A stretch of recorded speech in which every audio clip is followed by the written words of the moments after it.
Assalamualaikum warahmatullahi wabarakatuh. Yang kami hormati Ibu Liza Afrianti MKom, selaku dosen pengampu mata kuliah Algoritma dan Pemrograman. Halo teman-teman, terima kasih sudah meluangkan waktu untuk menyaksikan video ini. Pada video ini, kami akan mempresentasikan hasil ujian akhir semester berupa sebuah program yang dikembangkan sebagai implementasi nyata dari konsep algoritma dan pemrograman. Program ini kami rancang untuk menunjukkan bagaimana logika, struktur data, dan alur algoritma dapat diterapkan ke dalam sebuah aplikasi yang sederhana namun fungsional. Baik, langsung saja. Kami akan menampilkan PowerPoint. Pada proyek ujian akhir semester ini, kelompok 4 menyusun program dengan judul EduTrack. Oke, next. Anggota dari kelompok 4 sendiri Fatima Azahra dengan NIM 12550120340, lalu yang kedua ada Gilang Rifki Pratama dengan NIM 12550111057, dan yang ketiga ada Rafli Putra Armansyah dengan NIM 12550111114. Next. Nah, sebelum itu, kami akan menjelaskan apa itu EduTrack. Jadi, EduTrack adalah aplikasi manajemen akademik berbasis Python dengan antarmuka teks atau command line interface yang dirancang untuk membantu mahasiswa melacak atau track dan mengelola aktivitas pendidikan atau education secara terpusat. EduTrack berfungsi sebagai alat pencatat akademik digital yang menggantikan pencatatan manual, sehingga data mata kuliah, nilai, dan tugas dapat dikelola secara terstruktur, konsisten, dan mudah diakses melalui terminal. Next. Nah, fitur-fitur EduTrack sendiri ada 6. Kita mulai dari yang pertama, yaitu manajemen mata kuliah. Digunakan untuk mengelola data mata kuliah yang diambil mahasiswa. Fitur ini mencakup menambahkan mata kuliah, kode dan nama, lalu menampilkan daftar mata kuliah, mengedit nama mata kuliah, dan menghapus mata kuliah. Nah, data ini disimpan secara terstruktur dan divalidasi agar tidak terjadi duplikasi kode. Nah, fitur yang kedua ada manajemen nilai. Digunakan untuk mencatat dan memantau nilai akademik mahasiswa. Fitur ini mencakup menambahkan nilai untuk mata kuliah tertentu, menampilkan daftar nilai, menghitung rata-rata nilai, menentukan predikat nilai seperti A, B, C, atau D. Nah, nilai itu dibatasi dalam rentang 0 sampai 100 untuk menjaga validitas data. Oke, next. Nah, yang ketiga ada fitur sorting nilai. Fitur ini digunakan untuk mengurutkan nilai mata kuliah. Fitur ini mencakup mengurutkan nilai dari yang terendah ke tertinggi, menggunakan algoritma selection sort, dan menampilkan hasil pengurutan secara jelas. Fitur ini menunjukkan penerapan algoritma sorting dalam program. Nah, fitur yang keempat ada manajemen tugas dan deadline.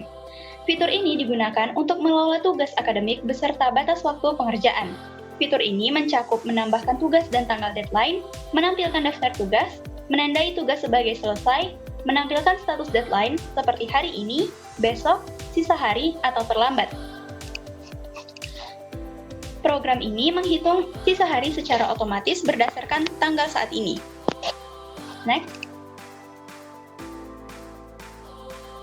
Fitur yang kelima ada pencarian data. Fitur ini digunakan untuk menemukan data akademik dengan cepat.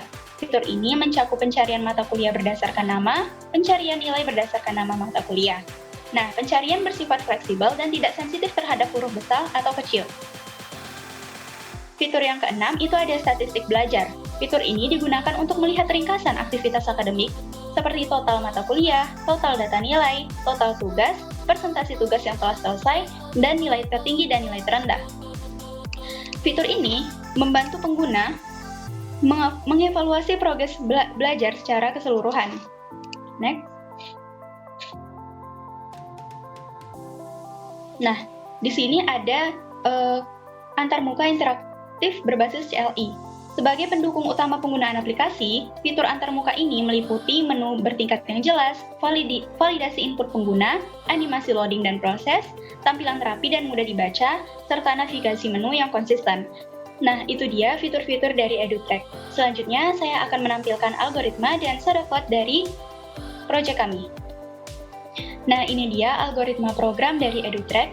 yaitu yang pertama mulai, kedua inisialisasi struktur data, yaitu list mata kuliah, list nilai mahasiswa, dan list tugas.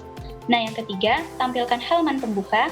Yang keempat, tunggu pengguna menekan enter. 5. Selama program berjalan. 1. Tampilkan menu utama. 2. Minta input pilihan menu dari pengguna. 3. Jika pilihan itu adalah mata kuliah, maka tambah, lihat, ubah, atau hapus data mata kuliah. 4. Jika pilihan nilai, maka tambah nilai, lihat nilai, ubah nilai, hitung rata-rata, tentukan predikat. 5. Jika pilihan pencarian, maka cari mata kuliah atau nilai berdasarkan kata kunci. 6. Jika pilihan sorting, maka urutkan nilai menggunakan algoritma selection sort. 7. Jika pilihan tugas, maka tambah tugas, lihat tugas dan deadline, tandai tugas selesai. 8. Jika pilihan statistik, maka hitung total data, tampilkan statistik belajar. 9. Jika pilihan keluar, maka hentikan perulangan. Nah, selanjutnya, yaitu 6, tampilkan pesan penutup, dan yang ketujuh selesai. Nah, itu dia algoritma dari program EduTrack. Nah, ini dia shortcut dari program EduTrack. Mulai dari begin, import library time, OS, SYS, datetime, lalu declare, list mata kuliah, list nilai mahasiswa, list tugas, display pesan pembuka, wait user menekan enter, while true, do, clear layar, display menu utama, 1. Mata kuliah, 2. Nilai, 3. Pencarian, 4. Sorting nilai, 5. Tugas dan deadline, 6. Statistik, 0. Keluar. Lalu input pilihan, menu, if pilihan menu, 1. Then, call menu, mata kuliah, else if pilihan menu, 2. Then, call menu nilai, else if pilihan menu 3. Then, call menu pencarian, else if pilihan menu 4. Then, call urut nilai, else if pilihan menu 5. Then, call menu tugas, else if pilihan menu 6. Then, call statistik, else if pilihan menu 0. Then, break. And if, and while, display pesan penutup, and. Nah, itu dia shortcut dari program EduTrack. Selanjutnya, kami akan menjelaskan kode program dari EduTrack. Baik, ini dia kode program dari EduTrack. Di sini saya akan menjelaskan dari awal hingga fitur ketiga. Selanjutnya nanti akan dijelaskan oleh rekan saya. Baik, kita mulai. Header and import library. Di bagian paling atas, ini adalah header dokumentasi program EduTrack. Bagian ini berfungsi sebagai penanda awal file dan identitas program. Selanjutnya, kita mengimpor beberapa library bawaan Python. Time, dipakai untuk delay animasi, OS, untuk perintah sistem seperti clear screen, SYS, untuk mengatur output terminal, dan datetime nanti dipakai untuk pengolahan tanggal. Nah, di bawahnya ada utilitas UI, di mana ada fungsi clear. Fungsi clear digunakan untuk membersihkan layar terminal. Di sini ada percabangan satu baris. Kalau sistem operasinya Windows, pakai CLS. Kalau bukan, pakai clear. Tujuannya supaya tampilan program tetap rapi di semua OS. Baik, selanjutnya ada fungsi loading. Fungsi loading menampilkan animasi loading. Di sini kita menggunakan list bernama spinner untuk menyimpan karakter animasi. Nah, lalu ada perulangan for digunakan untuk memutar animasi sebanyak 20 kali. Operator modulo persen membuat animasi berulang dari awal list. Time sleep 01 memberi jeda agar animasi terlihat. Selanjutnya ada fungsi divider. Fungsi ini mencetak garis pembatas. Kalau ada judul, maka judul ditampilkan di tengah menggunakan center. Selanjutnya ada fungsi animasi. Fungsi ini menampilkan teks berjalan dengan titik-titik, digunakan sebagai efek visual saat menyimpan atau memproses data. Selanjutnya ada fungsi pause. Fungsi pause menggunakan while true supaya program berhenti sementara. Program hanya lanjut kalau user menekan enter tanpa input apapun. Lalu ada fungsi input pilihan. Fungsi ini dipakai untuk validasi menu. If P in daftar, return P. Input hanya diterima kalau ada di dalam list daftar. Kalau tidak, user diminta input ulang. Selanjutnya ada fungsi input kode. Kode mata kuliah divalidasi supaya hanya alfanumerik dan panjangnya 3-6 karakter. Baik, selanjutnya ada intro program. Oke. Di sini program menampilkan pesan pembuka EduTrack. Setelah itu dipanggil fungsi pause agar user membaca dulu sebelum lanjut. Baik, selanjutnya ada struktur data.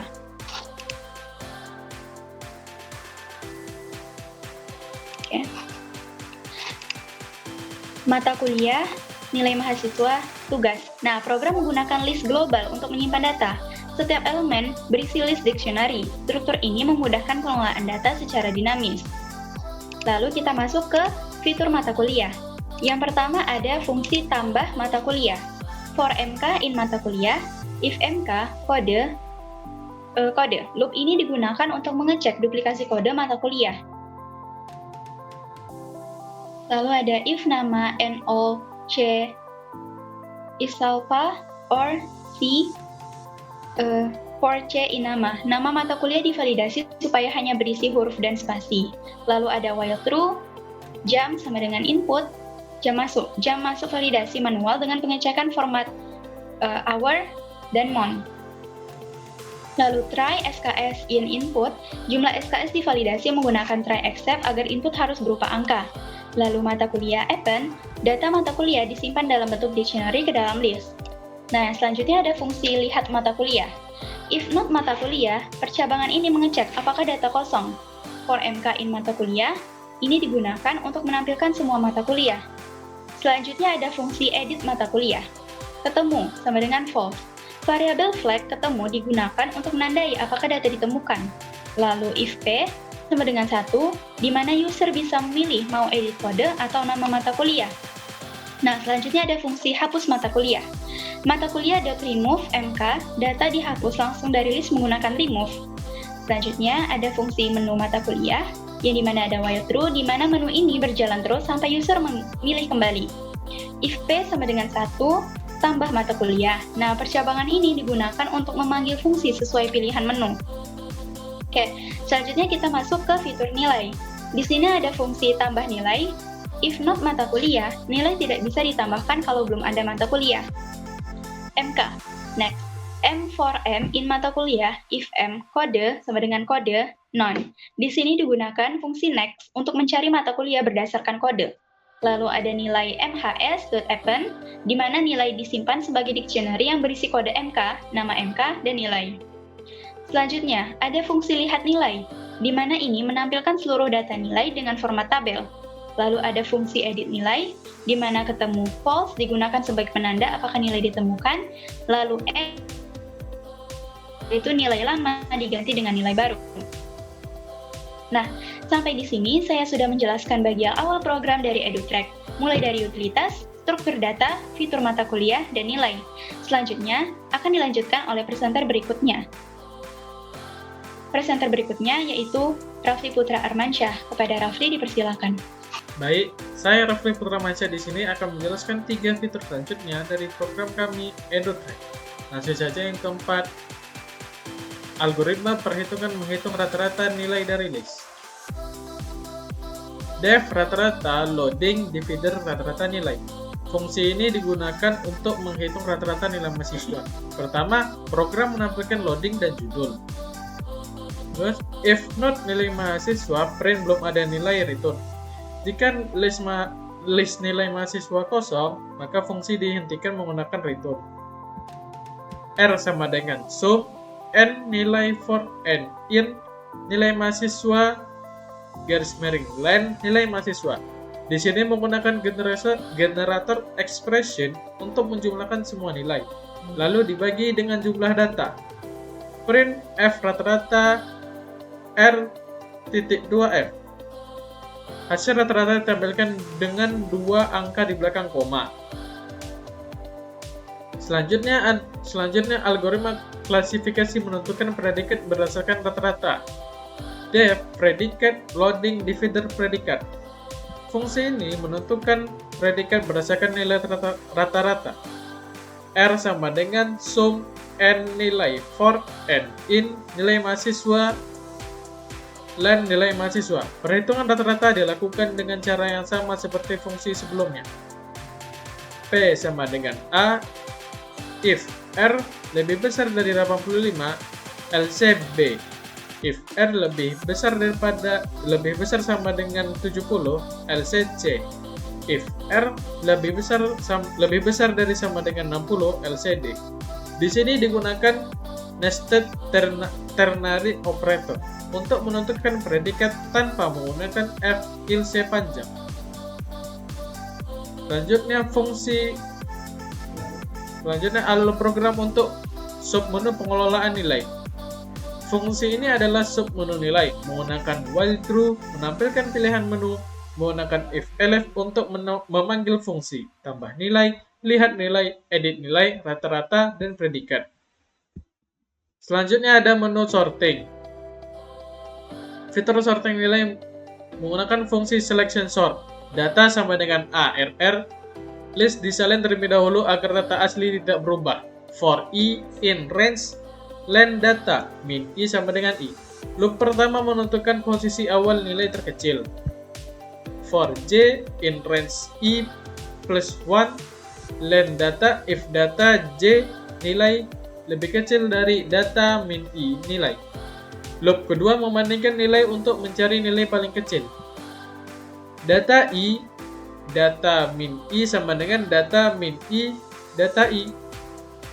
Setelah ditemukan, dilakukan proses swapping. Algoritma ini mengurutkan nilai secara ascending. Selanjutnya fungsi untuk menampilkan hasil pengurutan nilai. Fungsi ini memanggil algoritma sorting dan menampilkan hasilnya. Mengecek data kosong, memanggil selection sort, dan menampilkan hasil pengurutan. Selanjutnya ada menu tugas. Fungsi yang ini untuk menambahkan tugas baru dengan deadline-nya. While true, n sama dengan input nama tugas titik strip. Nama tugas berarti tidak boleh kosong. Datetime.stp time d ymd. Deadline divalidasi menggunakan library data deadline divalidasi menggunakan library datetime. Tugas titik append. Tugas disimpan sebagai dictionary dengan status false. Berarti status tugas itu belum selesai. Selanjutnya ada fungsi untuk melihat daftar tugas dan sisa waktu pekerjaannya. Pertama, fungsi lihat tugas. Status sama dengan checklist if t.lc silang. Menggunakan ternary operator untuk menentukan status target. Sisa sama dengan sisa hari t deadline. Program menghitung sisa program menggunakan sisa hari. If t.info sama dengan selesai. Perjabangan dilakukan untuk menentukan keterangan deadline seperti hari ini, besok, atau terlambat.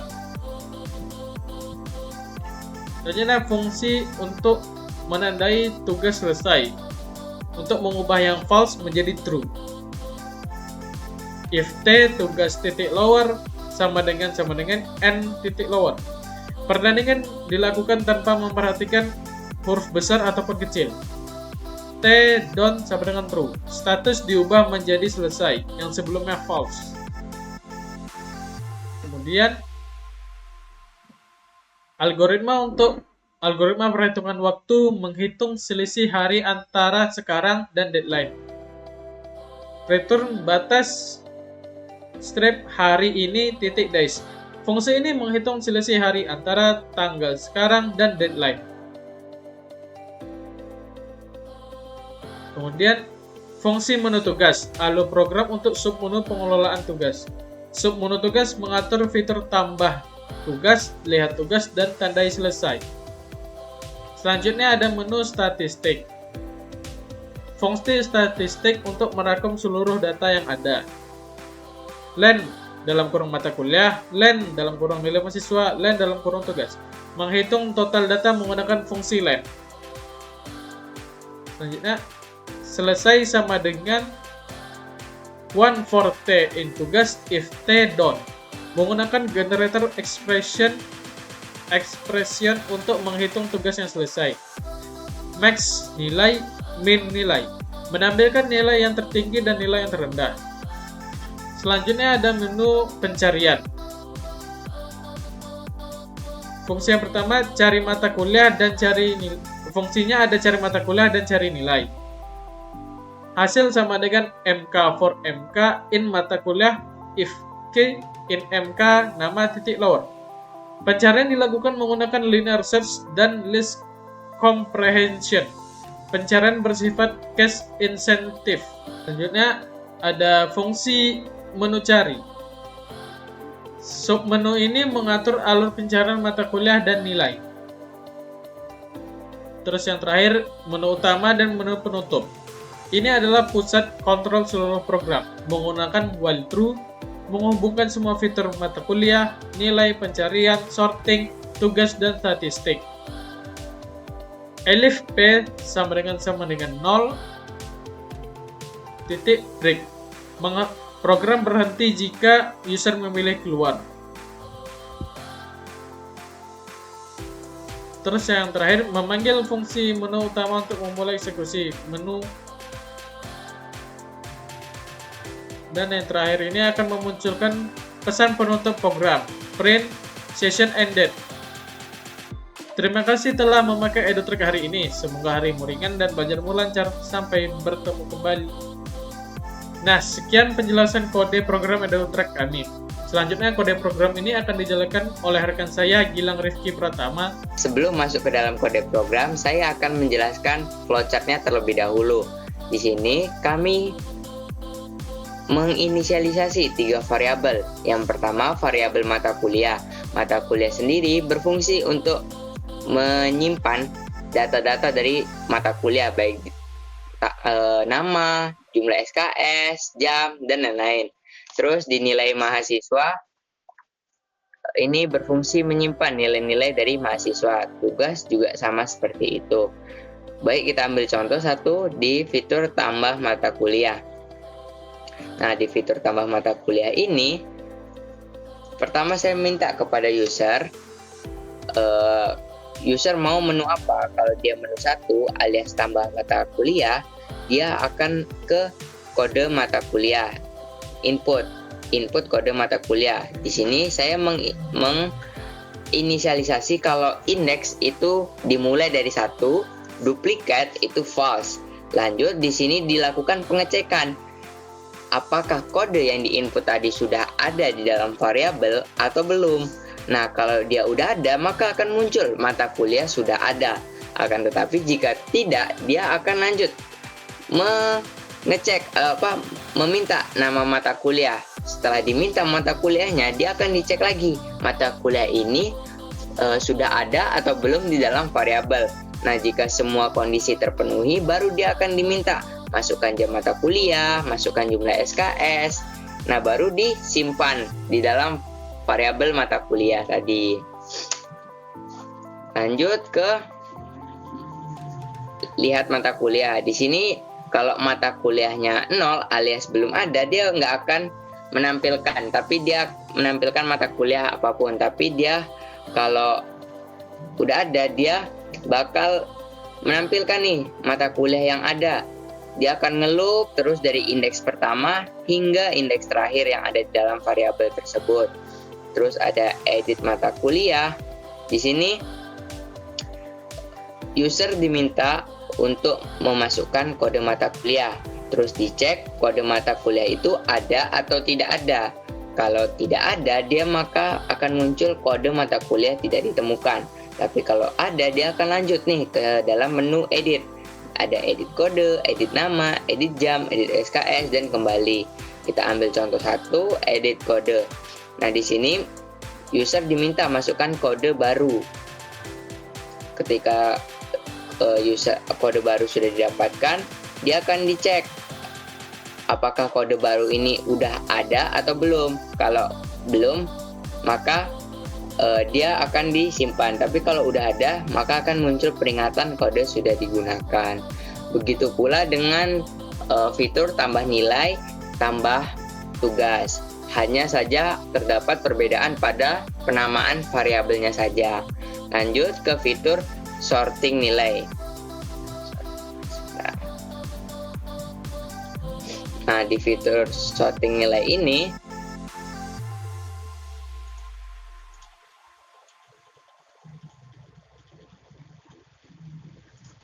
sebentar, Jadi, nah, di fitur sorting nilai ini saya menginisialisasi kalau ulang itu true. Ini supaya user kalau dia salah menginput, user bisa milih dia mau kembali ke menu atau mau menginputkan kembali. Lanjut di sini user diminta masukkan, ini bukan sorting, ini pencarian, maaf. Fitur pencarian. Di sini user diminta untuk memasukkan nama mata kuliah yang ingin dicari. Kalau mata kuliahnya ketemu, maka dia akan dicari nih. Terus akan muncul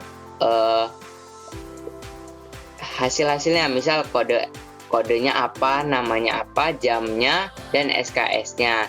Terus kalau dia tidak ada, maka akan muncul data tidak ditemukan, apakah ingin mengisi lagi.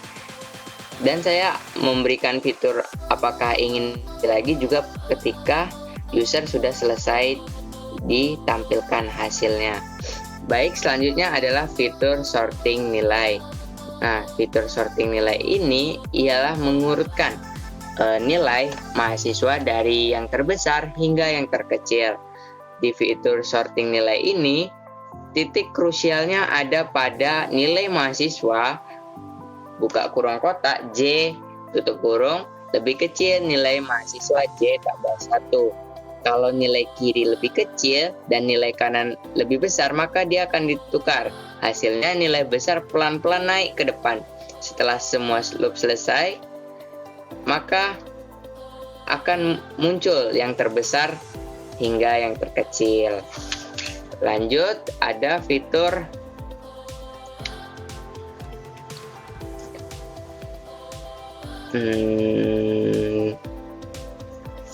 statistik. Nah, di fitur statistik ini kami menampilkan total mata kuliah, total nilai, total tugas, dan kami juga memberikan validasi apakah tugas itu sudah selesai atau belum. Terus kami juga memberikan info berapa nilai tertinggi dari mahasiswa tersebut dan berapa nilai terendahnya. Sekian penjelasan saya terkait flowchart dari EduTrack. Baik, di sini saya akan mendemonstrasikan program sederhana dari EduTrack. Di sini, kalau kita di sini ada fitur mata kuliah, nilai, pencarian, sorting nilai, tugas dan deadline, dan statistik. Kalau kita masuk ke fitur mata kuliah, kita akan dibawa ke dalam menu mata kuliah. Di sini kita diminta, kita mau menambah mata kuliah, melihat mata kuliah, mengedit mata kuliah, atau menghapus mata kuliah. Di sini kita coba menambah mata kuliah. Nah, kode mata kuliah ini bisa huruf dan angka. Misal, TIF 25. Nama mata kuliah ini kami melakukan keamanan di mana dia harus berbentuk huruf, tidak bisa angka. Jadi ketika kita ketik angka, nah dia akan muncul peringatan, nama mata kuliah hanya boleh huruf. Kita diminta menginput ulang. Jadi kita isi coba yang benar. Nah, di sini kita diminta masukkan jam masuk. Jam masuknya jam 10. Nah, jumlah SKS kami mengatur keamanan di mana jumlah SKS-nya itu maksimal 4. Coba kita buat 7. SKS tidak valid, masukkan angka 1 sampai 4. Oke, masukkan jumlah SKS-nya 3. Nah, dia akan menyimpan ke dalam variabel. Lanjut. Di sini ada fitur lihat mata kuliah. Dia akan menampilkan seluruh mata kuliah yang sudah kita buat. Di sini kita baru membuat 1, TIF 25, Alpro jam 10, SKS-nya 3. Lanjut, di sini ada fitur edit. Masukkan kode mata kuliah, TIF 25. Kode mata kuliah tidak ditemukan karena kita belum memasukkan kode tersebut. Mari kita buat 1 untuk coba-coba. Kodenya ini aja, 34 Ika masuk 10 0 2.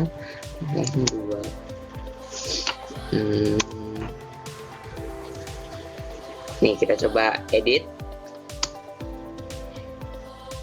Masukkan kode mata kuliah, kode yang tadi kita inputkan. Nah, kita diminta mau ngedit kode atau mau edit nama. Coba kita edit kode aja. Kita ubah jadi tif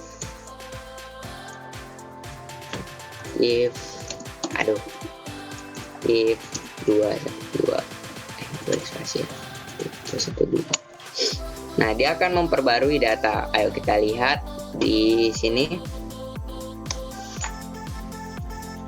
Nah, dia otomatis memperbarui ke tif 212. Begitu. Nah, terus ada fitur hapus. Ini kita akan coba menghapus tif 25. Nah, kita ditanya apakah yakin mau menghapus mata kuliah Alpro. Kalau yakin kita pencet yes, kalau enggak no. Yakin. Nah, apakah sudah terhapus? Mari kita lihat. Ya, sudah terhapus. Oke, kita lanjut ke fitur tambah nilai. Kita kembali. Nilai. Tambah nilai. Nah, di tambah nilai ini di atasnya kami memberikan daftar mata kuliah yang ada. Khawatirnya user lupa kode-kode yang sudah diinputkan tadi. Karena di sini udah ada, kita coba masukkan tif 212. Nah, nilai untuk PTIK berapa? Misal 90. Terus gimana kalau misalnya mau nambah nilai dengan kode yang sama? Tidak bisa, karena kami sudah merancang keamanan tif 212. Kalau dia menginput nilai dengan kode yang sama, dia akan muncul peringatan nilai untuk mata kuliah ini sudah ada. Kita batal aja, keluar. Lanjut, lihat nilai. Tadi kita udah input PTIK nilainya 90. Terus ada edit nilai. Misal kita mau salah nginput nih nilainya, bisa diedit. Tif 212. Tuh, dia menampilkan nilai lama. Nilai barunya 90. Apakah sudah berhasil diperbarui? Kita lihat sama-sama. Ya, nilainya sudah diperbarui. Lanjut ke rata-rata. Karena nilainya baru 1, kayaknya rata-ratanya masih 80. Ya, di sini masih 80 karena nilainya baru 1. Coba kita kembali dulu, kita tambah mata kuliah.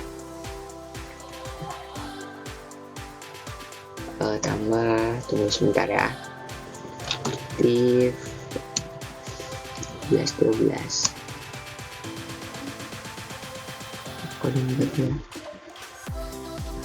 Oh, kebanyakan ya. Tif 121.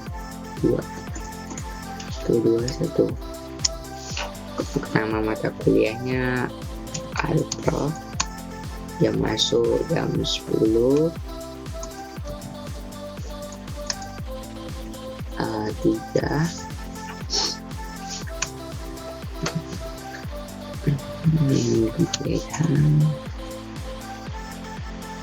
Nilai. Nah, misal kita tambah nilai dari Alpro tadi. Oke.